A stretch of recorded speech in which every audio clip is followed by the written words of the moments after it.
the Holy Gospel according to John. Glory to you, O Lord. As Jesus passed by, he saw a man blind from birth. He spat on the ground and made clay with the saliva and smeared the clay on his eyes and said to him, "Go wash in the pool of Siloam," which means sent. So he went and washed and came back able to see. His neighbors and those who had seen him earlier as a beggar said, "Isn't this the one who used to sit here and beg?" Some said, "It is." But others said, "No, he just looks like him." He said, "I am." They brought the one who was once blind to the Pharisees. Now Jesus had made clay and opened his eyes on the Sabbath. So then the Pharisees also asked him how he was able to see. He said to them, "He put clay on my eyes, and I washed, and now I can see." So some of the Pharisees said, "This man is not from God, because he does not keep the Sabbath." But others said, "How can a sinful man do such signs?" And there was a division among them. So they said to the blind man again, "What do you have to say about this, since he opened your eyes?" He said, "He is a prophet." They answered and said to him, "You were born totally in sin, and are you trying to teach us?" Then they threw him out. When Jesus heard that they had thrown him out, he found him and said, "Do you believe in the Son of Man?" He answered and said, "Who is he, sir, that I may believe in him?" Jesus said to him, "You have seen him, and the one speaking with you is he." He said, "I do believe, Lord," and he worshipped him. My brothers and my sisters, the gospel of the Lord. Praise to you, Lord Jesus Christ.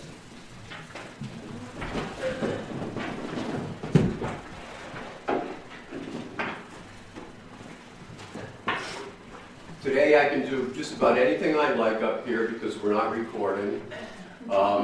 There's a little joke that I'll tell you that some of the priests in the diocese will tune into each other and see how the sermon was, see if we made any mistakes, and we'll cut each other up with it, and we'll laugh and we'll say, "Oh, how about this?" and "Oh, what did you do here?"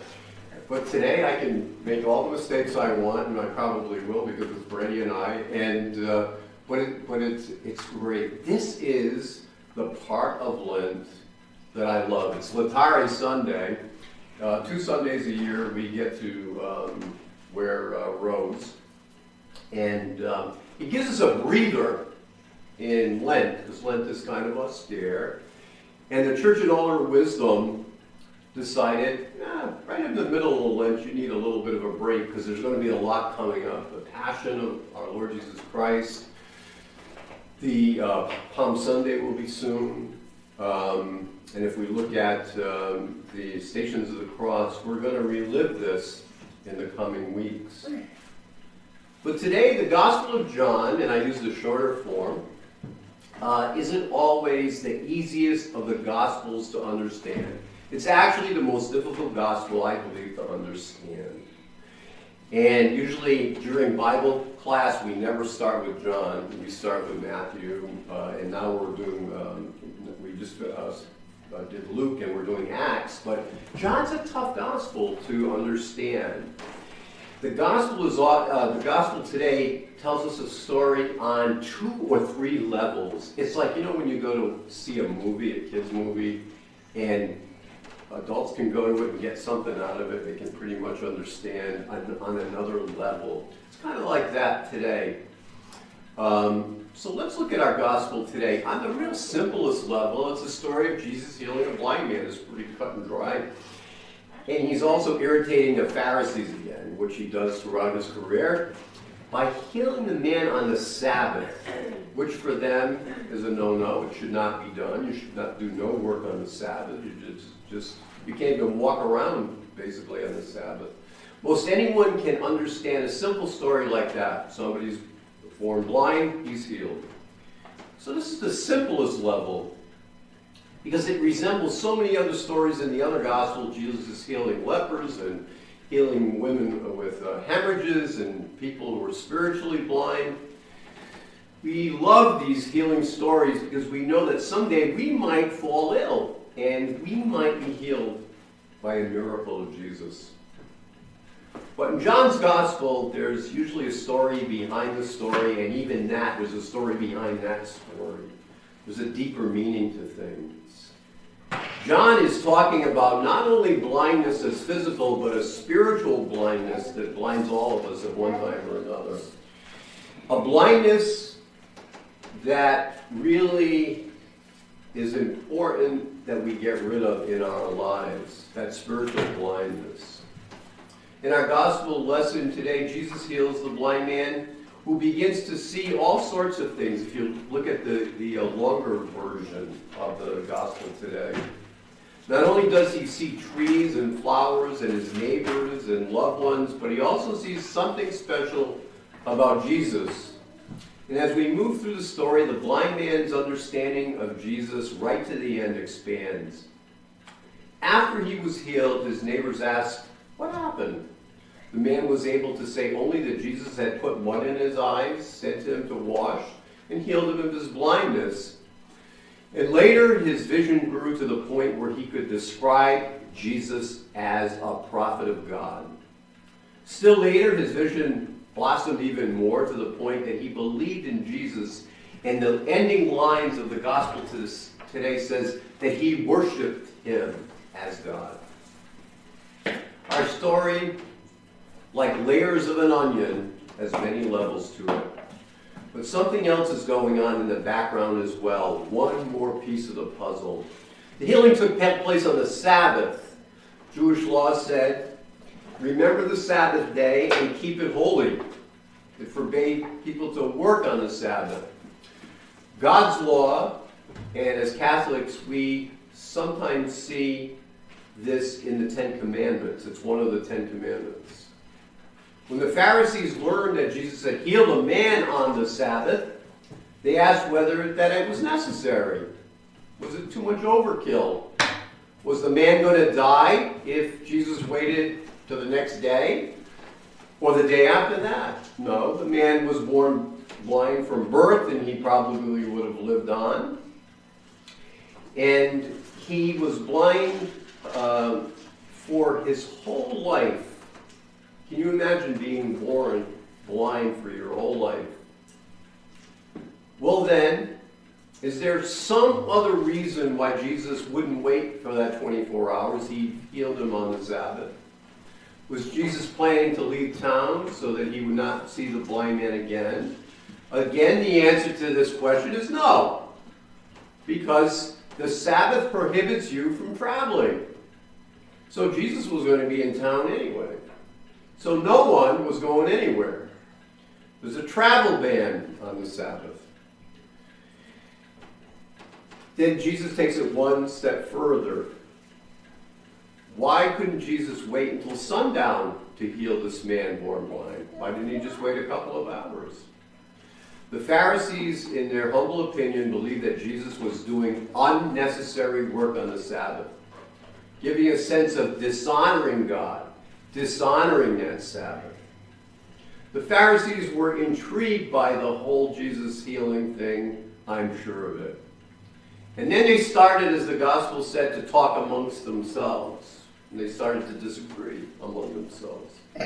Some of them thought that indeed Jesus must be a prophet from God. Others thought not so much. After all, even in biblical times, there were con men, charlatans, professional con men, as there are today. We call them snake oil salesmen, such people that can dazzle you into believing that they want what they want you to believe. I've seen guys on television, on the Christian channel, that I don't believe is all that Christian, who are selling handkerchiefs. They pray over a handkerchief, they send it, if you give a love offering of $25, you can get one of their handkerchiefs. It'd probably be only good to blow your nose, because I don't think you'll get any healing from that. Giving advice. I've seen on television, giving advice to old men and old women to stop their medication Throw your walker away. Throw your crutches away. And just send us $25 love offering, and Jesus will heal you for we. The Pharisees came up with a litmus test, though, in the end. And it's a really simple litmus test, and we probably use this litmus test as well in many things. However good something might seem, if it violates God's law, it's bad, or it even might be evil. Now that's pretty cut and dry. That's a pretty easy test to do. No matter how good something looks, if it violates God's law, it's bad. In fact, most of us would be comfortable with that test today. I probably would be. But the Pharisees made a couple of errors, as they usually do, and Jesus always outfoxes them, which I love. First of all, the law is about not healing people on the Sabbath was not God's law at all. It was their interpretation of God's law. God said that people should keep the Sabbath holy. Yeah, I believe that. I believe that even today. And I'm a proponent of blue laws. That they should honor God not by working on the Sabbath and doing unnecessary chores. And over the centuries, Jewish scholars debated what meant. And sometimes even Catholics take that too far. The Pharisees and the rabbis over centuries made great commentaries, great details on what you could do, what you can't do on the Sabbath. So many laws that there are 613 laws that you must follow. God's law never told them not to perform works of mercy, not to be loving, not to be compassionate on the Sabbath. That is not in the Old Testament. That is not in the Torah. But they suggest that it is. This is where they go wrong. This is the Pharisees' first mistake, and it was a huge error. Now, the second thing the Pharisees did, where they were important people in the community, Pharisees were really important. Their weight of their words carried a lot because of their education, because of their wealth. They were held in highest esteem by the people. This admiration went right to their heads, as they would say. They assumed that they had all the answers, every single one, so they closed their minds to any new ideas that Jesus would give them. This happens in every church, by the way, even today. It happens with Catholics as well, and it happens in every religion. We close our eyes to any new idea or new understanding God may indeed have for us. So when Jesus broke onto the scene, they took a look at his good and his miracles that he'd been doing, and instead of thanking him and appreciating Jesus for his miracles, they stuck a big label on him: lawbreaker. As they did this, they dismissed any possibility whatsoever that he was sent from God himself. It's so easy to see and yet not to see, isn't it? It's so easy to have the answers right in front of your nose and you can't see the forest for the trees. This was the Pharisees' problem.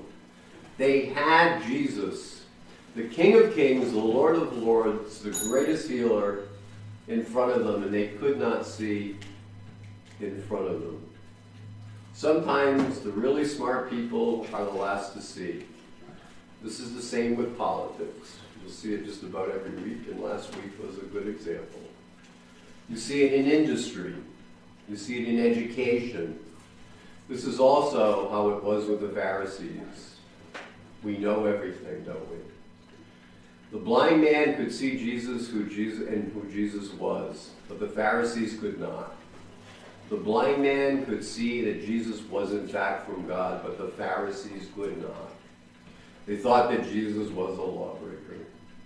The blind man could see that the Messiah was here in front of them. The Messiah healed him. But all the Pharisees could say is, we are disciples of Moses. Are we ever like that in 2013? I'd probably say yeah. Do we miss the obvious truth? I think sometimes we do miss it. I think I miss it many times. I think the church misses it so many times. But the one thing we can all agree upon, even in our sinfulness, is that Christ brings light to the world. He causes the scales to drop from our eyes, like our friend today that he heals. He heals us, and sometimes our eyes clear up immediately. Sometimes it takes a little bit longer for some of us. It takes a little bit of a lifetime to be healed. And for most of us, a little bit of both. Sometimes God heals us immediately, and sometimes in stages. Christ can give us clarity of mind, vision, and purpose to make life worth living. It can be uncomfortable to come out of the darkness into the light at first. Let's face it. It can be very uncomfortable to start to pray when you haven't prayed in many years, and to meditate daily. It can become very uncomfortable. It can be disorienting to come face to face with Jesus Christ. But it also can be enlightening. Today, Jesus invites us into that light, but we can do exactly as the Pharisees did. We can decide we already have all the answers, we have all that we need to know. We can stay in our comfort zone and continue to live as we've always lived. We can close our eyes and pretend that we know and see it all, or we can open our eyes and see Him. Amen.